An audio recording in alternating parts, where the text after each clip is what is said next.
Asimbonanga, asimbonanga Mandela, lape kona, lape felikona. Asimbonanga, asimbonanga Mandela, lape kona, lape felikona. Today it's about celebrating life and celebrating possibilities. And I just remember one really funny moment I had with Tata was we were in Scotland and it was hellish cold, and we were having what started off as a lovely warm breakfast, ended up in an almighty spat. And afterwards we both agreed we should never discuss boxing. And it was just a silly argument to pick. But here we were in the middle of Tata saying goodbye to the European Union heads of state. And we were talking about the pitch we were going to make. And then I don't know how it degenerated into that. And it just went on this really crazy tirade about my prejudice about a really fine sport. But I guess when I think back on it, it was just his ability to engage with a range of things, to hold his corner and really argue relentlessly about things which sometimes is silly. And afterwards he said to me, "You know, darling, I'm so sorry. That was silly, wasn't it?" I said, "Yes, it was silly." So Hatang, you must have your job cut out for you. Here's this international icon. Everybody, I'm sure, has their own idea of how his life ought to be celebrated, preserved. But in terms of, as I mentioned, the term active legacy, you've just come into this position. So let alone your job cut out for you, I'm sure you're getting a lot of contributions as to how to do that. Well, everybody knows how best to preserve Madiba's legacy. And on a daily basis, I get either an SMS to say, no, that's not how so-and-so should be doing it, so you should try a different route. And I appreciate all these, the ideas. But, you're talking about how you preserve a legacy that it's not just of one man. It's a legacy of the collective, as he always says. That you don't preserve Nelson Mandela, but you preserve the life and times. And how best do you do it? We were sharing photographs, for example, of Madiba in a very relaxed mode, and it reminded me of how we tend to think we're very important. And I have one moment of Madiba. I was facilitating a visit by Manchester City. So we briefed Madiba before the start of this thing. Madiba, these are very important guys. This is Manchester City in 2010. It had at least 10 of the best of the world in terms of football. And they then sitting there, he comes in, he says, "Hey, how are you guys? I hear you don't want to talk to me. I want to talk to you." And he sits down, he chats a bit. But then a child walks through the door.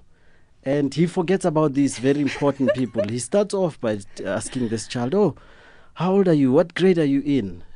You know that it's important that you get good quality education because that's how you get empowered. And the thing is derailed immediately. As facilitator, you don't know what to do. Do you stop Madiba to say, "Hey, these guys want your attention and these guys are not disciplined. Look at you with your uniform. You are very disciplined. You should be their captain." And that tells you that in terms of how we need to preserve his legacy, education, top of that agenda, because it's about the future. Preserving this legacy is not about preserving the past, but building new legacies. And to build new legacies, we need to make sure that these children of ours get the best education they can. But I suppose the resounding theme in that message, Elinor, is that everybody was the same to him. It was more important the cause as opposed to the person, the individual. It was never personalized. I think the thing is that he loved people. He loves people, all people, and especially children. And that also he doesn't take himself too seriously. And I think the humor of Mandela is something that I wish more leaders had a sense of humor and could actually poke fun at themselves. And I think this continent, we're plagued by leaders who don't have a sense of humor and take themselves far too seriously. one of the things I loved about Tata was it's his ability to laugh at himself. I remember he loved to tell the story about how walking on a beach in Bermuda or Barbados somewhere, and this American couple, he met them, and then he actually pulls his mouth when he tells the story, and he says, the man said, "Oh, hello, Mr. Mandela," and he was happy to see him. And the wife said, "Who is he?" And the man says, "It's Mr. Mandela." And the wife says, "Yes, but what is he famous for?" And that was something he loved. He loved to tell stories about people not recognizing. Like David Beckham, he says when he was with David Beckham, this man told him, he says, "Oh, I saw you with Beckham." And my son said, "Who's that old man with David Beckham?" Actually, when you say that, there's a quote here that says, it's from a letter to Fatima Mir. He says, "I sometimes believe that through me, creation intended to give the world the example of a mediocre man in the proper sense of the term." Yeah, I think he had the ability to look at this image and separate himself as the person from it. And I think that's very important, that when you are admired by the world, to keep your feet on the ground. I think also the ability to be a local person, to be a person from Kunu, and at the same time to be a global citizen. You know, that's an immense ability. And I think for us on this continent as Africans who struggle with issues of identity, that's actually very important, that you can remain grounded in your culture and in your family, and at the same time become an international citizen. 0891 104 208, 0891 104 208. We are taking your calls now. Joe in Cape Town, you say you worked with Madiba. Yeah, listen, my name is Pastor Joseph Miller. I was in Eastris pastoring out there. I was listening to Cheryl talking about his openness and his friendliness. And I was phoned about this the day before by a guy by the name of Mr. Magadi. And he said to me, "Pastor, out of all the pastors of Eastris, we have chosen you as the one that will be able to meet Mr. Mandela." Well, that night I never slept because I thought it was a joke.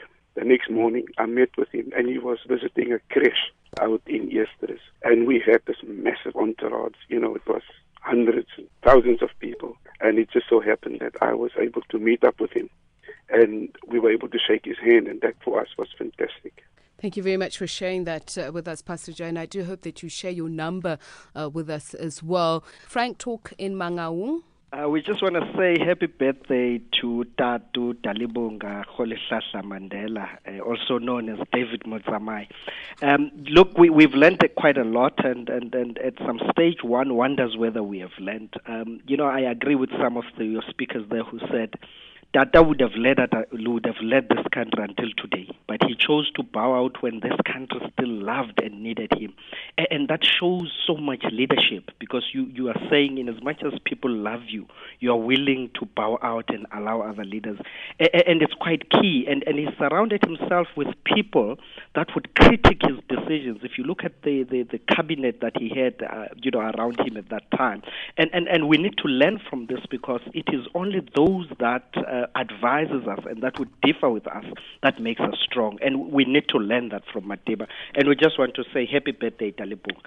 Thanks a lot, Frank Talk. Mike in Newlands, you personally met Madiba. Well, yes, indeed I did. He was my wife and I invited to a function at the Eastern Boulevard Holiday Inn many years ago. He'd actually just been out of prison for about, I think, probably less than a year. And we were standing in the queue to go through the metal detector, and I looked up, and I saw there's a familiar-looking guy, and I sort of looked at him again, and it turns out to be Nelson Mandela. And I said, "My good grief, he's in the queue to go through the security machine." And the security people were saying to him, "Look, sir, you don't need to go through." And he said, "No, I want to go through just like everybody else."